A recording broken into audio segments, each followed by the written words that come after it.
All right, second video for the day. Second one for Farmers Market. We'll do another one next week. Picked a lucky vendor. Probably picked the most squeamish. There's more squeamish out there than you. I bet you Mark You think so? Prince is probably a lot more squeamish. He's gotten really good at public speaking. I don't know. Maybe. Maybe. But they don't put a camera on him, so. True. Yeah. So, Life22 here from the Farmers Market. Today's second segue is the second member of our series, which is Steph. Steph, I don't know your last name. Beneng. Beneng. Okay. Yep.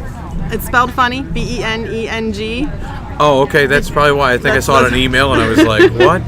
So. But it's a mix of Bennett and English from my husband and I's last names blended together, so that's why it looks. Okay, because I could have sworn that English showed up on one of them. Yep. Okay, so that. All right, that maybe that's what I was thinking. Like. So you're the market manager here for REAP's Farmers Market. I am. Yeah. So, what can you tell us? What's your thoughts on the market?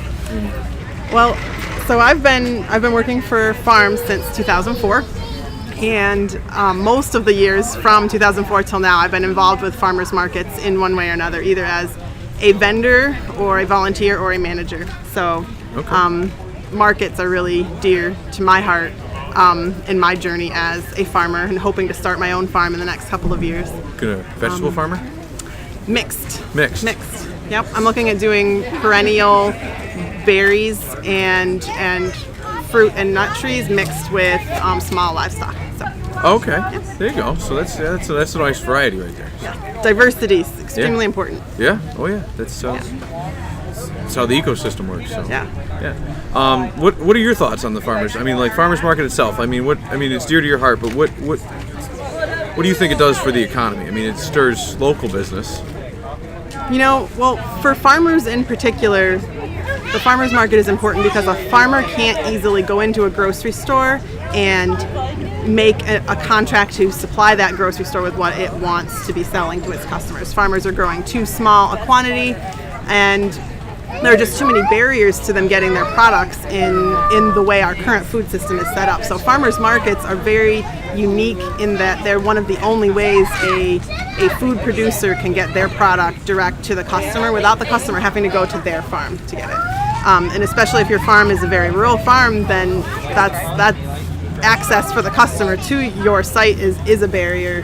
So farmers markets are critical for connecting the farmers and customers together.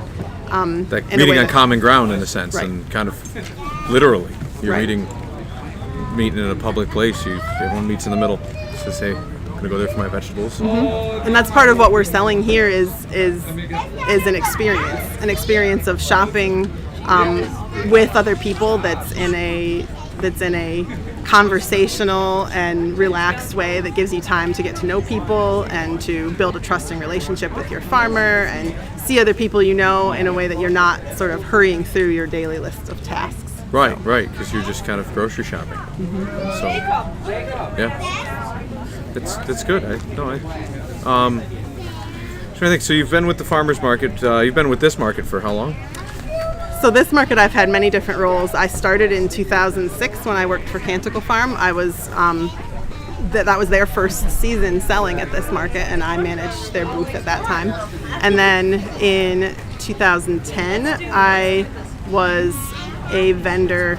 2009 and 2010, I was a vendor for Sojourner Farm eggs and chickens and Country Honey's raw honey. So I came back again those 2 years to be a vendor. And at that time, I volunteered to help start our SNAP program and credit debit card program. And then last year, I came back as manager. And second season being manager, right? Yes, second season. I did manage one other farmers market in the Hudson Valley in Cold Spring for a couple of years before moving back to this area. So I did have a little bit of that experience under my belt, and I'm really excited to bring all these different experiences I've had to this market in particular, especially this year, potentially being a transition year to a new market location. It's an exciting time to be working with the market. Gotcha. Yeah, that's so people walk into the market and they see your booth, and then you're kind of like the information stand. You're the judge and jury for any skirmishes that happen, Yes. and then but people want to trade if a current farmer. So a lot of vendors have their own debit credit machines. Some of them don't, and so you trade them in for like wood tokens and for debit, and then also for EBT, correct? Yes, we do credit, debit, and EBT.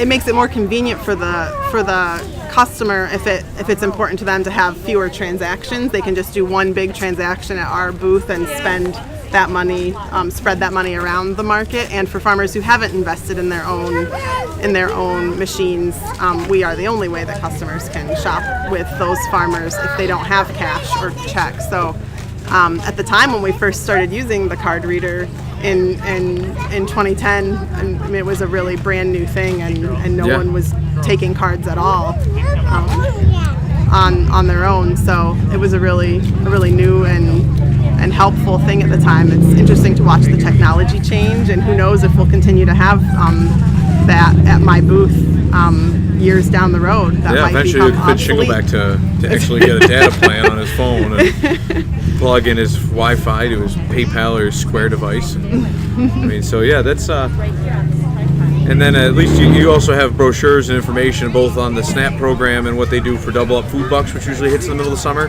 as well as like information on different. You can point people in the right direction on where can I find this, where can I find that. Right, And, right. I serve a role both for customers and for vendors. So for customers, I can help them to know what the rotational schedule is for any vendors that aren't regular. That's especially important for some of our soap vendors to know when they're going to be here. So customers can ask me those questions about when certain people are going to be at the market. They can come to me for recipes. I try to have seasonal recipes that fit whatever vegetables are in season at the time. And then they can swipe their cards at my booth. So those are the roles I serve for the customers, and then for the vendors, I help to keep the arrangement organized so everyone knows where they're going to be every day. Keep the peace. Keep the peace. I do receive vendor What's complaints the car at park times. there for? We have no idea. It's been there all day. Really? It was here when we got here. Yes, and someone now it's must have parked overnight. And now it's for sale. Put a for sale sign on it. We'd like to decorate it, make it part of the gosh. market. Tell me what Matt paid the $15 for the 2 weeks for last week. So we're doing a podcast right now. Yeah, we're recording, It's all right. Well, but we can talk in a moment, Nancy. I'm sorry. it's all right. That's what makes this real. This is why this is a podcast. That's why this is a live at a farmer's market. So this is because you have that. That's right. You've got people walking around and background noise and things like that. So, but yeah, the onion wars, that was fun last year. We had so much fun. One farmer starts to dump an onion. I don't sell onions, so I get to go around and just create a little war. Just, oh, your onions are 25 cents more. Well, this one tastes just the same. I mean, that is a fun way to get everyone to sort of advertise how it is that they, I don't know, what is it that makes the taste of your soil unique, right? You should be able to taste that in everybody's produce. so yeah.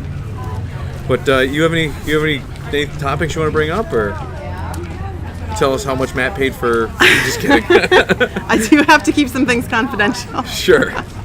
But no, I don't think I have any particular topics to bring up. I just think we're really appreciative of the customer base that we have here. I've seen the market grow in the years since 2006 that I first started.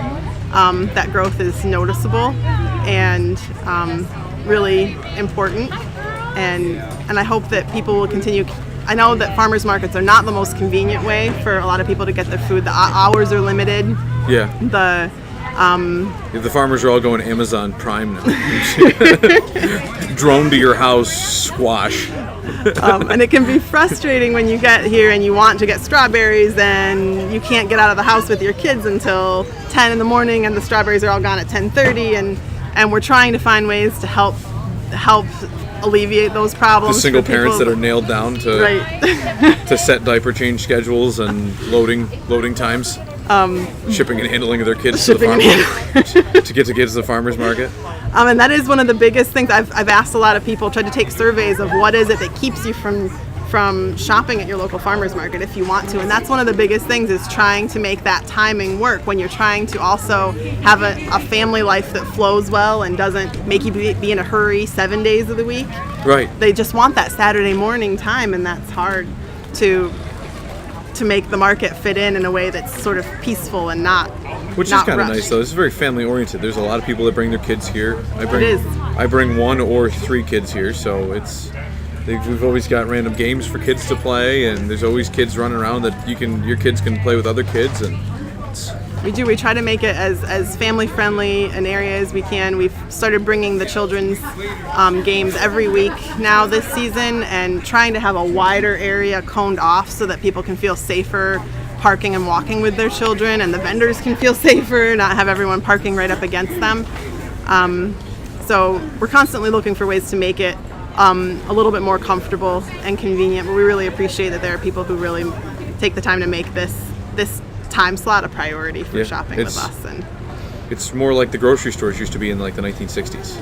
right, I mean, grocery stores are very new things, relatively. You know, late 1940s maybe was the first one. Yeah, that in the showed up, in the early days, they used to have a zone where you just drop your kids off in a big playpen area, and they actually sold booze in the back for the dads. Dads would go drink in the back, kids would play in the playpen, and mom would go shopping in peace. You know, and where are run the good old days? Right? Like, you can't drink booze at a liquor or at a grocery store anymore. It's ridiculous.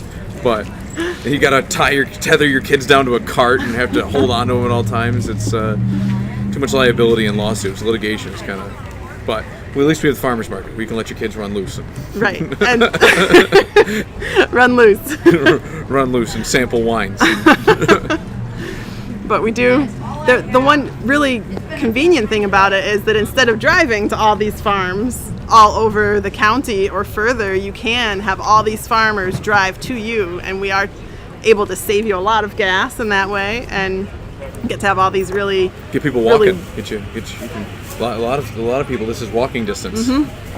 We're in a really great location right now for the newly revitalized walkable Olean, and we're a great opportunity to have all these handcrafted, hand-picked, handmade items all in one place. So. Yeah. So, but yeah, if there's nothing else, Stephanie will be here to greet you as you enter the Olean REAP Farmers Market every Saturday until the last Saturday in October, and 8 to 1. Hope we can catch you guys here. This is Life22. Don't forget to subscribe, and thank you, Kevin. No problem. We'll see you. We might see you on a later video. I might have more to say. Yeah. Thanks. That was fun.